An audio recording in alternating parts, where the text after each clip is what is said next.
Olá, sejam bem-vindos ao nosso podcast. Nós somos da turma do 5º semestre da Fundação Escola de Sociologia e Política, curso, a disciplina de Perspectiva Sociológica para a Construção do Brasil e o curso de Sociologia e Política. Nós vamos tratar aqui, a partir da orientação do professor Paulo Silvino, um pouco do pensar e o pensamento da construção sociológica, cultural e religiosa, por que não dizer, da construção do projeto político do Brasil. O que é o Brasil, como se pensou o Brasil, quem pensou o Brasil. Durante, ao longo desses 6 meses, a partir da orientação do professor, a gente fez umas leituras e releituras de textos, de clássicos, de pensadores que ajudaram a construir essa ideia de Brasil. E a nossa proposta aqui é passar por algum desses clássicos, é passar por algum desses autores e apresentar minimamente uma síntese disso. Não tem objetivo aqui, evidentemente, de responder todas as questões, mas em si provocá-las. Então sejam bem-vindos, espero que vocês se divirtam e que seja um bom instrumento de informação.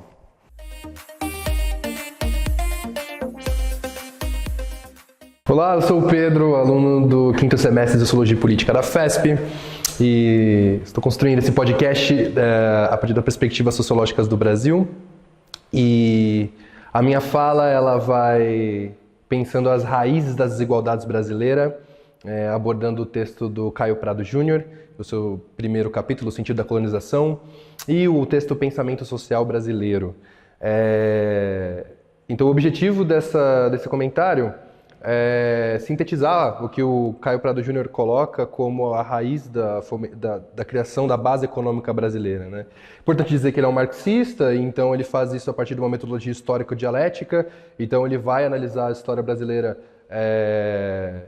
pelo seu contexto histórico material, certo? E como os desdobramentos vão acontecendo disso. O Caio Prado ele aproveita, inclusive, da obra Raízes do Brasil, do Sérgio Buarque de Holanda, para pensar essa materialidade histórica de como ele vai fazer a crítica. E a pergunta central dele, nesse sentido, é o que é que se faz no Brasil? Para que se orientou a sua atividade? E, indo de maneira bastante direta, ele vai chegar à conclusão de que toda a experiência da colônia é nada mais do que a expansão da empresa europeia. Para ele, então, a noção de que o Brasil ele nunca se definiu ou nunca atuou como Brasil a partir de si mesmo, de forma autônoma ou de sua própria construção. O Brasil nasce como maneira de fomentar, de fazer parte, né, do mercado europeu. E por isso essa nação mantém a sua vocação de subserviente aos planos internacionais. E vemos isso até, né, nos desdobramentos do Brasil hoje, que continua sendo esse país majoritariamente exportador. E isso diz muito sobre a nossa percepção da nação, certo? Então, essa herança estrutural que vai permanecendo, né, o Caio Prado comenta que, analisando esses elementos da vida brasileira contemporânea, o passado colonial ainda está aí, bem saliente. Então, essa maneira de pensar o Brasil como, ou melhor, não só o Brasil, mas todo o projeto de colônia da América Latina e, em específico, o Brasil, é pensar que não há um plano de nação de primeira, é um plano para um lugar de exploração, de expoliação e de expropriação, a fim de acumular recursos para o capital europeu. Então, e ele vai nos alertando, né, que na economia brasileira ela continua subordinada. Como eu disse anteriormente, a formação da nossa sociedade nacional ela não rompe completamente com uma lógica colonial. A colonialidade do poder, aqui citando Aníbal Quijano, ela continua operando, né? É um mecanismo muito sofisticado de como as nações conseguem autonomias políticas, mas não conseguem suas autonomias plenas, sociais, econômicas e por aí vai. Existe um discurso de independência dessas nações, mas sabemos que as nações colonizadas, então, elas nada mais são do que expansão do plano dos grandes capitais, do centro do capital. Aqui é importante falar, né, da dinâmica centro-periferia. Então nós, quanto latino-americanos, nesse sentido, nos posicionamos como periferia do globo, seguindo, atendendo e trabalhando a fim de realizar o capital estrangeiro. E ainda nessa leitura marxista do pensamento social brasileiro,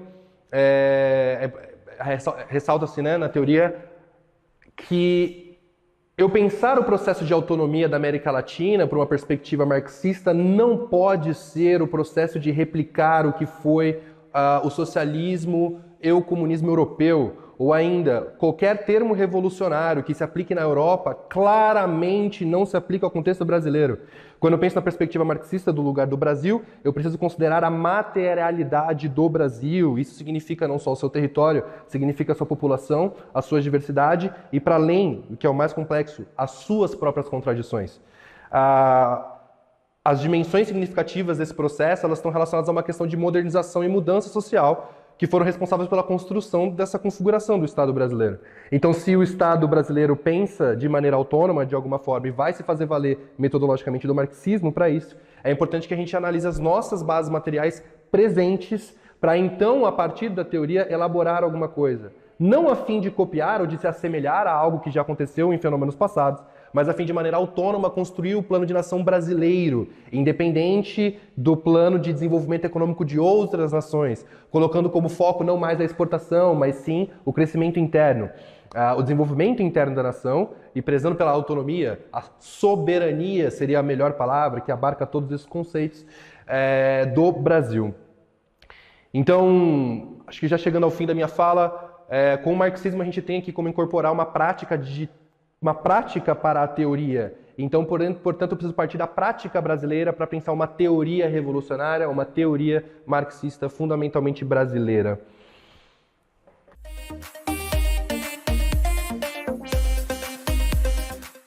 Olá, eu sou Felipe Silveira, eu sou estudante de Sociologia e Política do 5º semestre do curso da Fundação Escola de Sociologia e Política. E eu vou falar a vocês sobre dois processos políticos que são muito presentes no contexto atual, que é o coronelismo e o lulismo. O coronelismo ele é caracterizado, conforme o pensador Victor Nunes, pelo seguinte processo. Entre 1889 e 1930, vigorou um período chamado República Velha. Nesse período, que era concentrado na figura central dos coronéis. Os coronéis, eles faziam pacto com a população local, na qual eles forneciam segurança. Em troca disso, a população local oferecia aos coronéis lealdade. Essa lealdade ela acabava refletindo em votos para políticos locais. Assim, a partir dessa lealdade, essa confiança daquela população específica, o coronel ele conseguia convencer os políticos a depositarem, darem a ele dinheiro e poder político para que ele possa fazer obras e tudo que estiver aos seus interesses naquele contexto. E a partir disso, ele conseguia pegar essa lealdade, angariar votos e fazer toda essa relação entre si. Esses meandros, eles permanecem até os dias atuais, ecoando nas trocas de favores entre os parlamentares, lá no Congresso Nacional. Vemos, por exemplo, o diálogo em diferentes parlamentares, do tipo, eu posso fazer uma lei em troca, essa troca de favores entre os parlamentares, e agora, calma que eu acabei me perdendo. Eu vou falar só mais uma vez, tá? Você quer iniciar de novo? Não, continua. É que eu sei que já tá... Certo. E esse processo ele se materializa nessa troca de favores entre os parlamentares e hoje nós temos também a questão entre uma figura central. Calma, aqui no caso eu tinha que falar do êxodo. Espera aí. Deixa eu só então prosseguir, tá? As trocas de favores que permanecem até os dias atuais. E voltando a esse período de processo de coronelismo, como eu mencionei, ele terminou em 1930, que foi um processo em que se deu o êxodo rural. Grandes cidades começaram a se desenvolver, como o caso da cidade de São Paulo, que cresceu de modo absurdo. E a partir dessa migração do campo para a cidade, a figura do coronel ela deixou de ser tão centralizada, tão centralizadora, tão destacada naquele contexto político. Porém, depois desse processo, surgiram novas figuras. No caso, podemos elencar atualmente a figura do pastor evangélico, que possui muitos seguidores em suas igrejas, onde ele orienta esses seguidores em quem ele deverá votar, como que eles deverão agir, a partir de uma tática coercitiva, do tipo, se você não votar em determinado político, você poderá ser afastado de todo aquele grupo religioso. Temos também a figura do traficante. O traficante, ele diz para a população de determinada localidade que eles deverão votar em determinado político.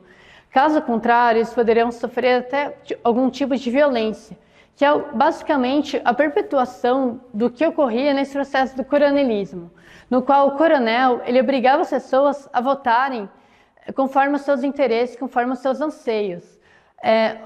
A partir dessa coerção de que, caso eles não sigam suas regras, seus desejos, eles poderão ser mortos, violentados, sofrer os mais variados tipos de violência, indo desde a verbal até a física ou até mesmo a morte em certos casos, tá?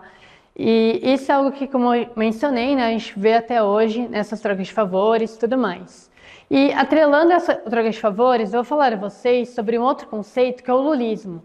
O lulismo, ele, conforme dois pensadores, no caso Marcos Nobre, ele vai dizer o seguinte, que o lulismo ele é um pacto conservador entre a população mais vulnerável na nossa sociedade, no caso as pessoas trabalhadoras informais, pessoas que vivem em comunidades, em áreas que sofrem bastante risco de desmoronamento, enfim, esse tipo de população, e o capital também, a partir de medidas moderadoras, pequenas transformações, como por exemplo o Bolsa Família e os programas sociais que acabam permitindo a essa população um grande anseio, uma grande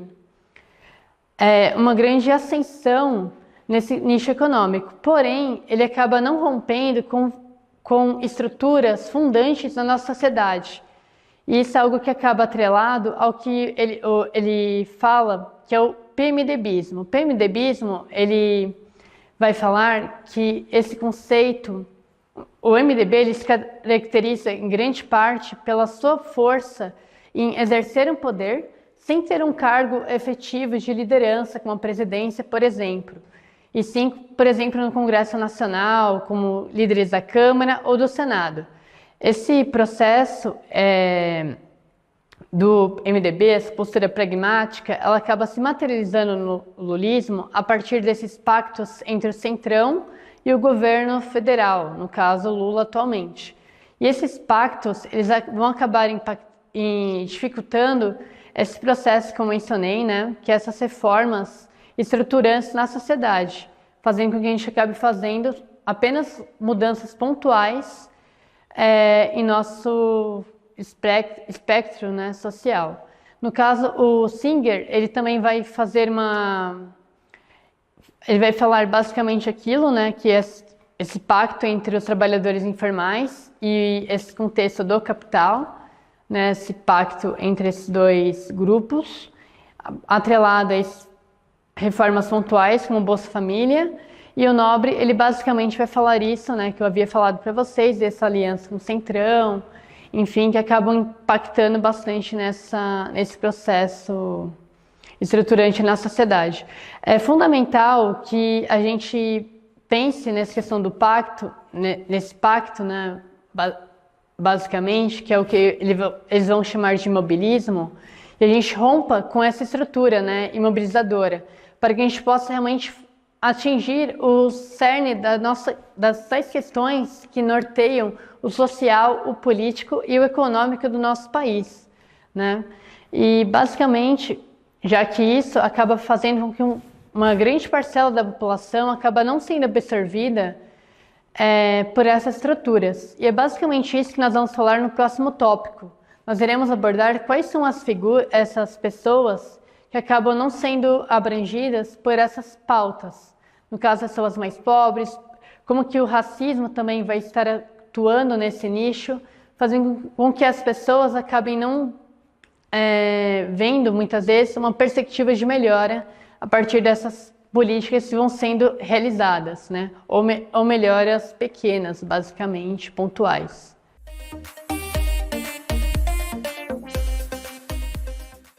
Eu pedi para fazer esse texto da Virginia Leone Bicudo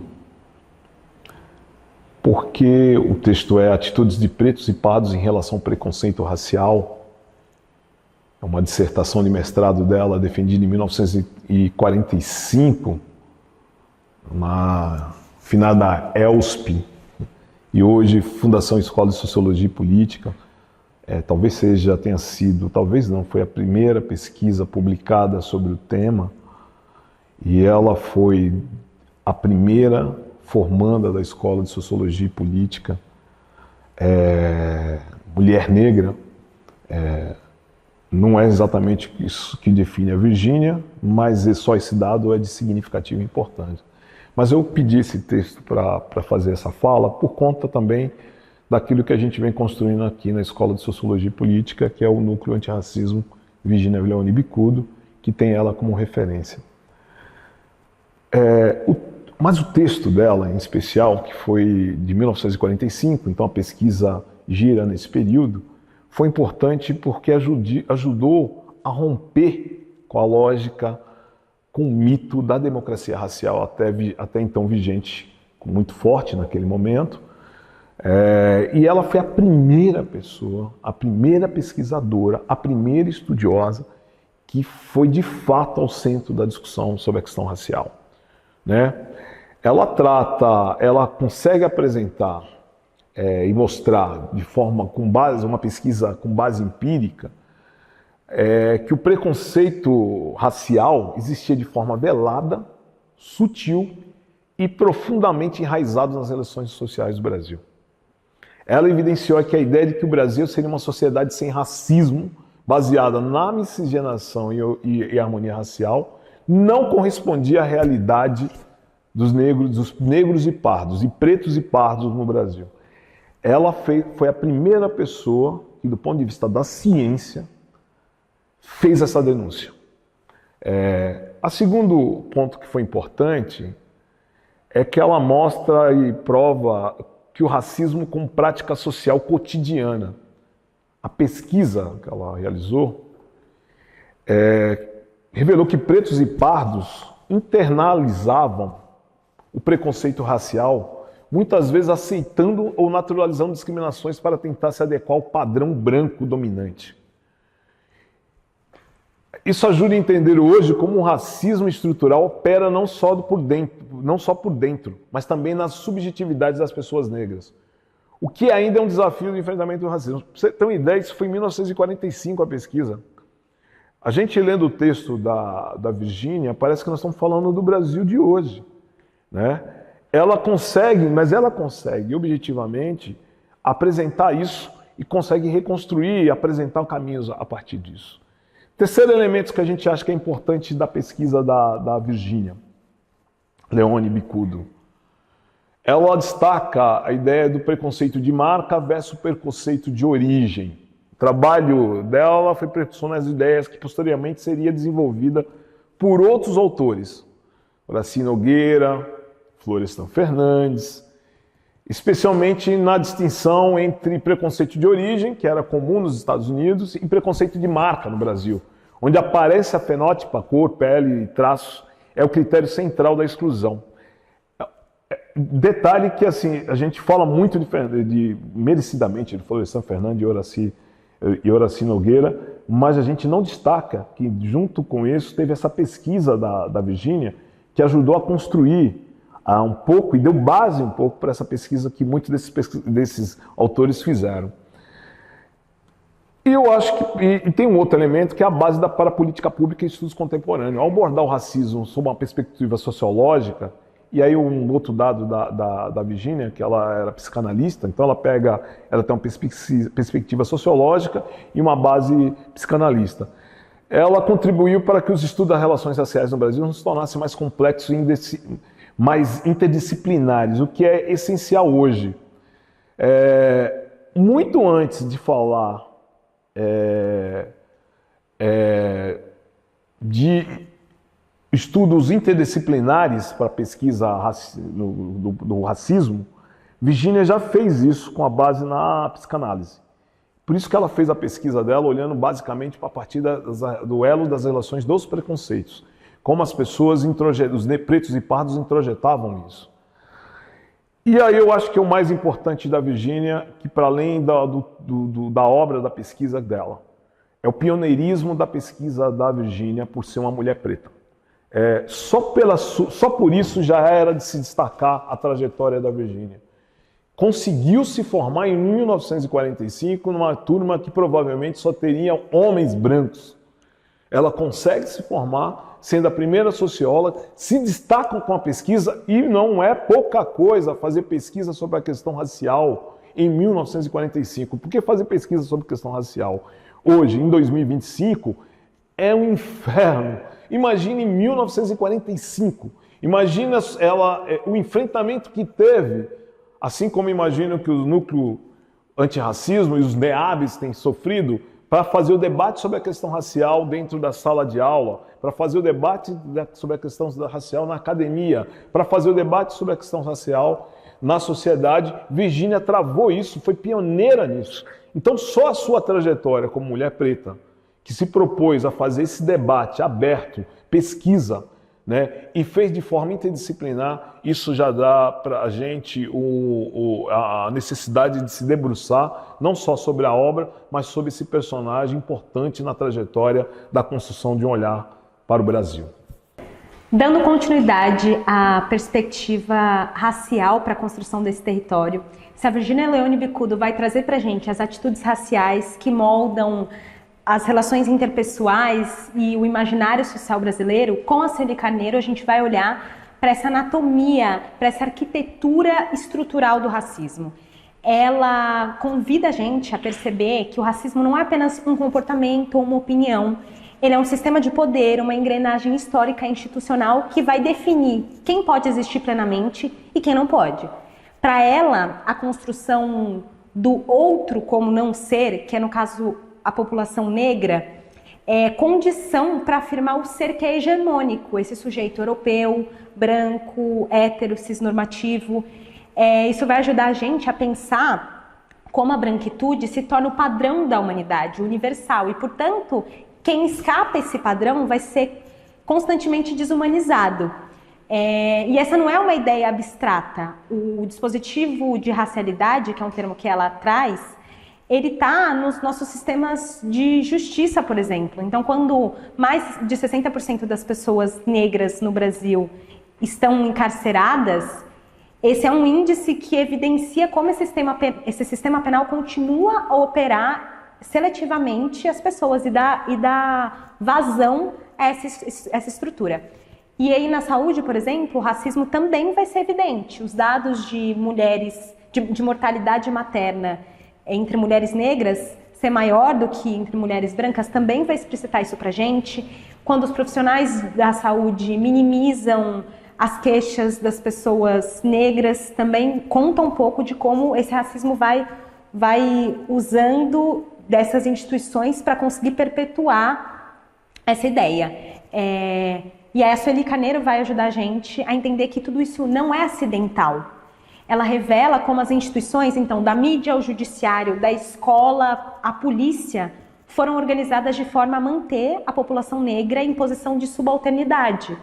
Essa percepção vai obrigar a gente a deslocar o debate do campo moral para o campo político também. Não basta condenar o racismo, dizer como um erro, que é um erro ético. A gente precisa desmontar esse aparato que vai sustentar ele. Esse desmonte também vai passar pela disputa do imaginário e da linguagem, ela vai trazer pra gente. Então, quando ela defende a epistemologia negra, o que ela está dizendo é que a gente precisa ter uma outra forma de produzir conhecimento, partindo da experiência negra como central e não como esse apêndice, entendendo a branquitude como universal, né? Isso se conecta à luta por representatividade, mas é para além disso, é uma luta por uma narrativa, por humanidade, por reconhecimento pleno. Então, a contribuição da Sueli Carneiro convoca a gente para atuar não só contra as atitudes de preconceito racial, mas questionar e compreender as estruturas que tornam o racismo possível e persistente. Então, Isso inclui olhar para os currículos escolares, olhar para as políticas de segurança pública, de saúde e para as políticas afirmativas, garantir que elas tenham continuidade. Então, como a gente viu na disciplina, a obra da Sueli Carneiro, junto com a Virginia Leone Bicudo, elas vão oferecer ferramentas para a gente conseguir desvelar a sociedade brasileira e as camadas de racismo presentes nesse território e nessa sociedade. Então, mais do que um diagnóstico, é um chamado para uma ação política coletiva de responsabilização dessas instituições. E aí eu termino a minha fala reafirmando que, assim como a Sueli Carneiro trouxe, que a questão do negro é a questão do Brasil, é a questão desse território. Então, lutar contra o racismo é lutar pela democracia, uma democracia que tenha que nascer de verdade, e só depois que a verdade for contada, porque existe uma verdade que não é contada, existem histórias que não são ditas. E assim como a Virginia Leone Bicudo, ela vai desmontar completamente essa ideia dessa democracia racial brasileira. É isso, obrigada.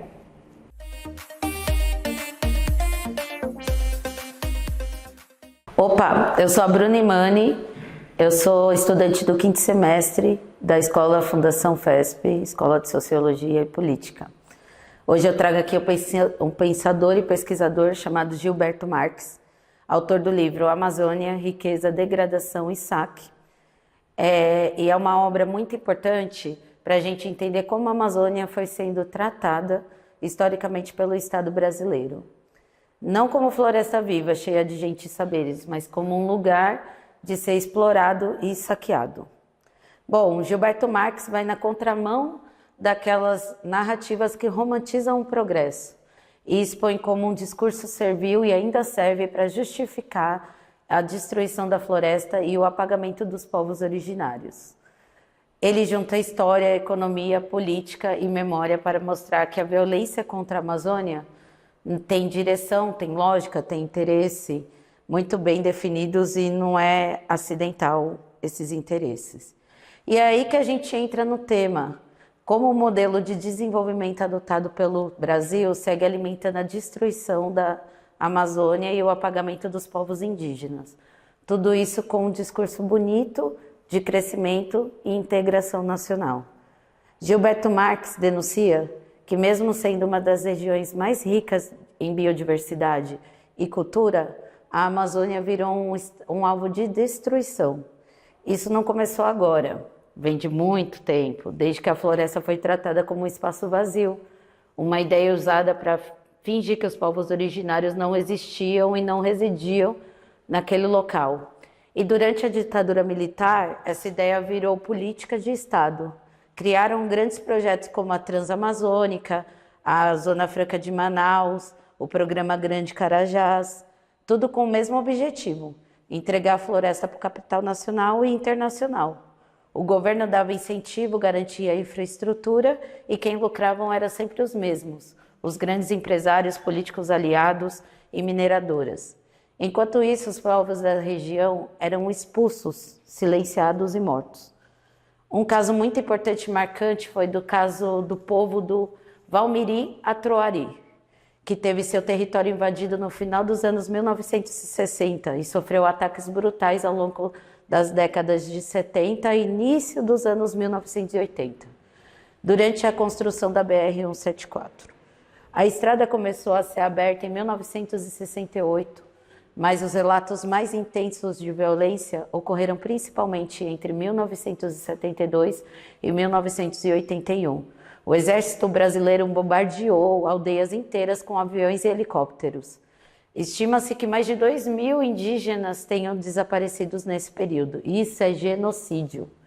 E foi feito literalmente em nome do desenvolvimento. Isso tudo com o apoio direto e consciente do Estado brasileiro. Não foi omissão, foi ação planejada, financiada com dinheiro público e protegida por leis e armas. E essa lógica continua até hoje. A gente vê isso quando projetos como o Ferrogrão, um projeto de ferrovia que pretende ligar o Mato Grosso ao Pará para escoar grãos, principalmente soja, até os portos do norte. Só que traçado e passa por dentro das unidades de conservação e pressiona diretamente os territórios indígenas do Xingu. Quando o garimpo ilegal avança sobre terras indígenas protegidas, como as terras Yanomami, trazendo mercúrio, doenças, violência e morte, é isso que acontece, né? Tudo isso traz uma relação de brutalidade e compactua, né, com o silêncio e cumplicidade das instituições que deveriam proteger essas populações. O que Gilberto Marx mostra no livro é que esse modelo de exploração não trouxe desenvolvimento para quem mora na Amazônia, trouxe desigualdade, desmatamento e violência. A população local, indígena, ribeirinhos, quilombolas, seguem sendo tratadas como um empecilho, quando na verdade são essas pessoas que se relacionam com a floresta e que garantem a vida da floresta em pé há séculos. E é por isso que o debate do marco temporal que está em julgamento do STF é tão importante. Esse projeto tenta mudar a regra de demarcação de terras indígenas, dizendo que só tem direito a povos que já estavam em suas terras em outubro de 1988. Dia da promulgação da Constituição. Mas o que esse projeto ignora e faz questão de ignorar é que muitos dos povos indígenas não estavam em suas terras porque foram expulsos, perseguidos, atacados. Estamos falando de desaparecimento forçado, deslocamento imposto pela violência. Tentar agora exigir que a presença física naquele momento da Constituição é, na prática, apagar deliberadamente toda a história de terror, de sangue e de resistência. É fingir que o que veio antes não existiu. É usar a lei como arma de arrancar de novo o que restou desses povos. E mais, né? O marco temporal não só afeta os indígenas, né? Afeta o futuro do planeta. Se essas terras fossem entregues ao agronegócio e à mineração, a destruição amazônica, se for entregue, né, a destruição amazônica vai acelerar e com ela o colapso climático vai acontecer. Proteger territórios indígenas é proteger a floresta, é garantir água, ar limpo, é defender a vida.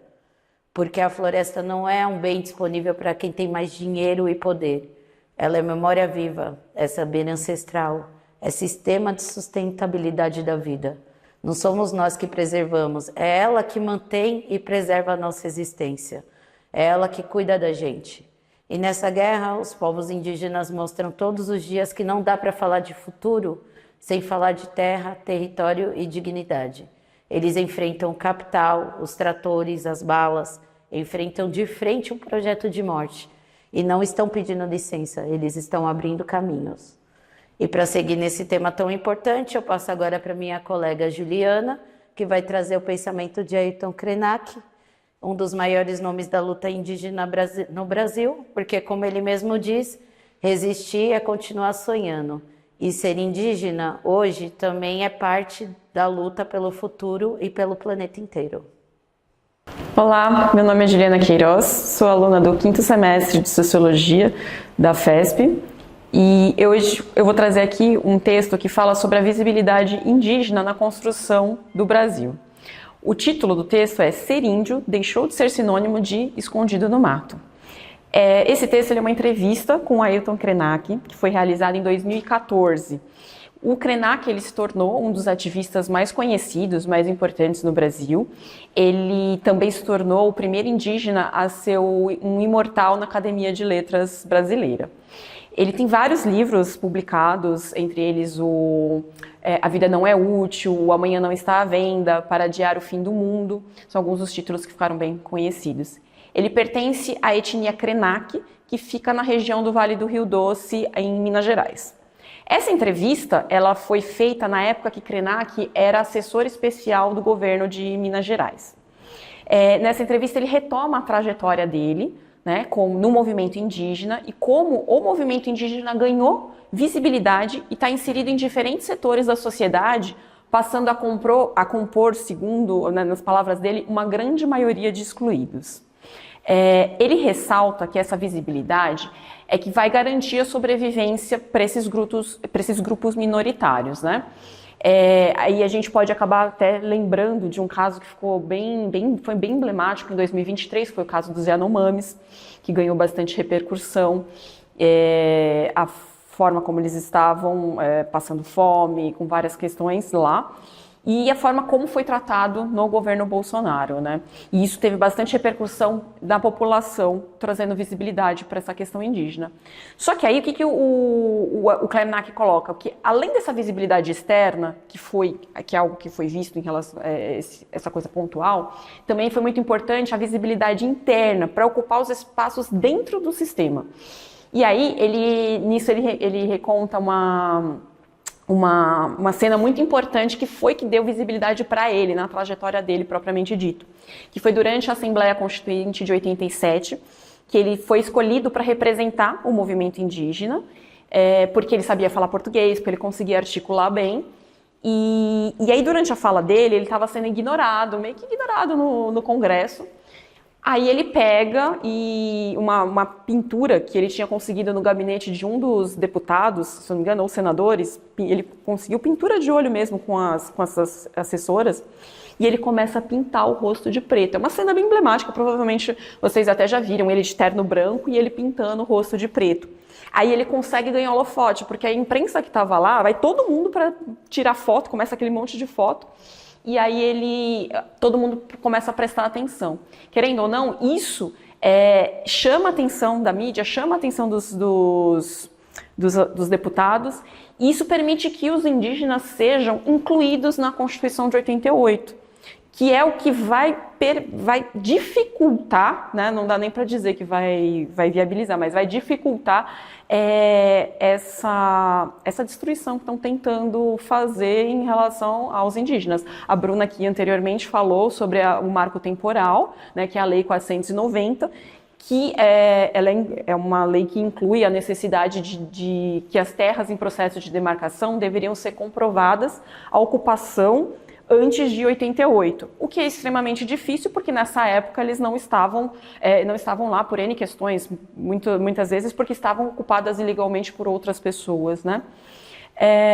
Então, para fazer um pequeno resumo, né, a trajetória do Krenak e do movimento indígena demonstra que essa visibilidade não é só uma questão de reconhecimento, mas é um instrumento de luta, de resistência e transformação social. O caminho para a garantia desses direitos passa pela ocupação dos espaços, pelo fortalecimento de representatividade e pelo enfrentamento de forças contrárias à preservação das culturas e territórios indígenas.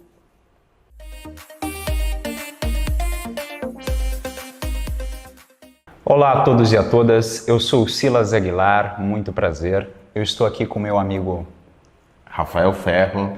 Nós somos alunos da Escola de Sociologia e Política de São Paulo e estamos aqui para falar um pouco sobre a população evangélica. Nós estamos aqui para falar sobre o cristianismo, o pentecostalismo e o neopentecostalismo. Como referência, a gente tem a nossa pesquisadora Beatriz Muniz de Souza, que fala sobre a salvação a partir da perspectiva pentecostal em São Paulo, publicada em 1969. A Beatriz Muniz vai organizar sua obra a partir de dados empíricos, né, de dados observados na realidade, como se dá essa experiência da salvação dos evangélicos em São Paulo, ou mais, certamente, dos pentecostais que se organizam a partir da perspectiva da cosmologia e do mito e do rito que organiza o cristianismo, enquanto face de uma mitologia que organiza todo um conjunto, toda uma estrutura de relações sociais a partir da figura de Cristo e a partir das interpretações bíblicas e das liturgias que são encontradas nesse livro que os evangélicos consideram como uma Bíblia sagrada, né? Se a gente for pegar a partir de autores clássicos como Emílio Durkheim, que fala na sua obra As Formas Elementares da Vida Religiosa, né, que Durkheim vai dizer que a religião é o cimento que cimenta essas condições e essa proporção das relações sociais entre os evangélicos, da experiência da salvação, da experiência de organização ou desse ethos, como vai dizer sociólogo alemão Max Weber, na sua obra Ética Protestante e Espírito do Capitalismo, a partir de uma questão econômica, desse ethos econômico que os evangélicos eles se organizam a partir de uma experiência individual, de salvação individual e de conquista de uma teologia da prosperidade individual, né? Mas esse individual se encontra num coletivo e num conjunto que se organiza a partir de relações que estão dentro do campo do sagrado, dentro do campo em que eles se organizam e se ajudam. Aquela famosa frase de que irmão não deixa irmão para trás, irmão ajuda irmão. Então, a partir de toda essa perspectiva entre os evangélicos, dessa organização entre os evangélicos e desse crescimento que a gente enxerga nos evangélicos, pautando projeções para o país, pautando projetos e futuros que vieram para ficar. E agora eu vou passar a palavra para o meu amigo Rafael para falar um pouco sobre o novo censo do IBGE, que trouxe dados interessantes, dados numéricos para falar sobre os evangélicos. Ô, glória, meu irmão. Estamos aqui com esses dados atuais de um censo que acaba de sair e que traz, dentro do que o Silas coloca sobre o pentecostalismo, neopentecostalismo, um dado interessante que pela primeira vez na história, desde 1960, o menor índice de crescimento dos evangélicos no país, né? Mesmo que seja numa proporção menor. No censo anterior, o crescimento foi de 6%, e nesse censo atual, o crescimento dos evangélicos foi de 5,2%, o que não deixa de ser preocupante, né? Porque é uma das religiões que mais tem lidado com o poder, é uma religião que a gente precisa estar atento. Então, o crescimento desse grupo de 21,6 foi para 26,9, né? Tem um dado, Silas, que é interessante, de uma pesquisadora que diz que havia uma expectativa de que o crescimento fosse muito maior, de que agora a gente já estaria com uns 30%. Nisso, ela prevê que essa desaceleração, por mais que mínima, ela já, como que ela coloca? Ela vai adiar em 17 anos, o que eles chamam de substituição da religião, da principal religião do país, que é a católica. A gente vai para os outros dados, pode voltar, por favor. Os católicos, entre os católicos, a gente teve uma queda significativa na proporção que de 65 de 2010, ela foi para 56,7 agora no último censo. Uma redução de 8,4 pontos percentuais, atingindo o menor patamar histórico desde 1872. Ou seja, não está fácil para os católicos, né? A gente tem também um dado, para os 100 religiões, a gente tem uma média, também aumentou, de 7,9 para 9,3, o que totaliza em torno de 16,4 milhões de pessoas que se dizem ateias, agnósticos ou sem vínculo com religião. Um dado importante também é um crescimento expressivo das religiões de matriz africana, a Umbanda, o Candomblé, por mais que mínimo ela é importante, ela veio de 0,3% para 1%, o que é um crescimento expressivo. Uma outra também pesquisadora diz que eu não lembro o nome, que isso provavelmente devido às ações afirmativas, a uma retomada do movimento negro. A importância das ações de se afirmar hoje, professando a fé afro-brasileira. O espiritismo teve uma queda de 2,1% para 1,8%, mantendo-se um grupo ali relevante, sendo que entre os seus adeptos, a gente tem ali um público de escolaridade mais avançada. E entre outras religiões, a gente teve um crescimento mínimo também de 0 para 0,1 entre a judaica, islâmica, budismo, entre outras, chegando a 4% da população. E aí tem uns dados interessantes por região, que diz: o catolicismo ainda é majoritário em todas as regiões, especialmente no Nordeste, que tem 63,9%, e no Sul, 62,4%. Os evangélicos são mais numerosos entre pessoas indígenas, 32,2%, e pardas, 49,1%, e os espíritas são majoritariamente brancos, 63,8%, e pardos, 26,3%, com maior escolaridade. E entre os umbandistas e candomblecistas, são em sua maioria brancos, 42,7%, e pardo, 26,3%. Então esses são os dados mais atuais do censo. Tem a importância dos crescimentos também, do que a gente fala de não perder do radar, só para finalizar a minha parte, em relação ao neopentecostalismo, que é, tanto o último censo quanto os textos da Beatriz que traz, elas analisam na história as características dessa expansão em São Paulo e no Brasil, destacando que é um movimento que tem se consolidado como uma das principais correntes religiosas do país. Então o censo ele dá uma confirmada nesses dados, né? O quanto esse cenário se aprofundou. Os evangélicos, especialmente os neopentecostais e pentecostais, continuam crescendo e já representam uma parcela significativa da população brasileira, com destaques nos grandes centros como São Paulo. E é importante a gente ressaltar, para a gente fechar aqui a nossa conversa, que isso tem uma influência na mudança de uma perspectiva de um país. Isso tem influência numa mudança numa perspectiva de projeto de Brasil. Os evangélicos influenciam e muito, além das relações que a gente tem no cotidiano, mas também a gente encontra essas pautas que são pautadas, né, dentro da política, dentro dos espaços públicos, dentro de outros lugares e outras instituições, né, que são feitas a partir dessa cosmologia, dessa liturgia, dessa mitologia que os evangélicos interpretam a partir da Bíblia Sagrada como uma Bíblia de fundamento que eles levam para consigo e também para com as relações que eles tomam no dia a dia, né? Então é importante ressaltar que essas três características, né, o cristianismo, o pentecostalismo e o neopentecostalismo, se fundem a partir do protestantismo, né, da salvação e do encontro individual do Espírito Santo, do Deus da mitologia cristã para consigo e para com os outros.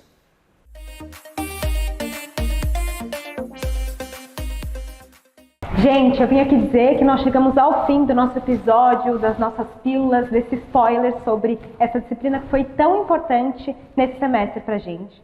E esperamos que vocês tenham feito esse mergulho nas perspectivas sociológicas do Brasil e que isso tenha provocado reflexões, que tenha abalado premissas que vocês tinham sobre o assunto. Ao longo dessa conversa, a gente percebeu que compreender o Brasil exige olhar para as narrativas oficiais, para além das narrativas oficiais que são contadas, e entender que as estruturas que sustentam as desigualdades sociais, raciais, políticas, territoriais, elas são, enfim, fundamentais para entender esse país. E a disciplina mostrou para a gente que, para além disso, o país é resultado de disputa, de continuidades coloniais, de resistências históricas, e que a sociologia é fundamental para ajudar a gente como ferramenta a entender esse processo, a não naturalizar essas desigualdades e enfrentar com um pensamento crítico.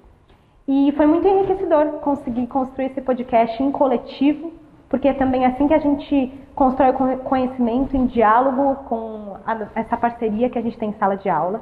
E é importante dizer que essa disciplina ela vai dialogar com outras várias que a gente teve ao longo desse semestre e elas vão ajudar a gente a reforçar a ideia de que compreender o Brasil é uma tarefa que tem várias dimensões. A gente agradece muito a você que nos ouviu até aqui e espera que esse episódio tenha ajudado a ampliar o debate para olhar para essa realidade que nos cerca. Até a próxima!